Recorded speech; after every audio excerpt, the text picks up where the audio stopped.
மாறி மாறி வாசிப்போம். நியாயாதிபதிகள்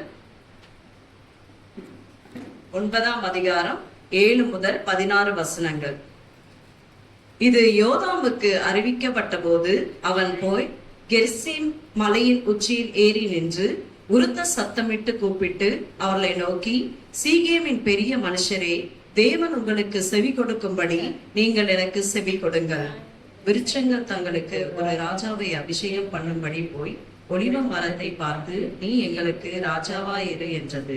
அதற்கு ஒலிவ மரம், தேவர்களும் மனுஷரும் புகழ்கிற என்னில் உள்ள என் கொழுமையை நான் விட்டு மரங்களை அரசால போவேனோ என்றது.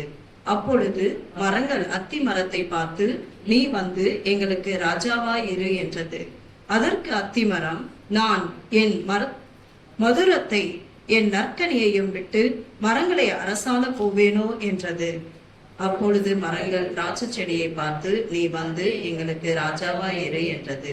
அதற்கு திராட்சை செடி, தேவர்களும் மனுஷரையும் மகிழ பண்ணும் என் ரசத்தை நான் விட்டு மரங்களை அரசால போவேனோ என்றது. அப்பொழுது மரங்கள் எல்லாம் முச்செடியை பார்த்து, நீ வந்து எங்களுக்கு ராஜாவாயிரு என்றது. அதற்கு முச்செடியானது மரங்களை பார்த்து, நீங்கள் என்னை உங்களுக்கு ராஜாவாக அபிஷேகம் பண்ணுகிறது மெய்யானால் என் நிழலிலே வந்தடையுங்கள், இல்லாவிட்டால் முச்செடியிலிருந்து அக்கினி புறப்பட்டு லிப்னோனின் கேதுரு மரங்களை பட்சிக்க கடவது என்றார். கடைசி வசனம் நம் யாவரும் சேர்ந்து வாசிப்போம்.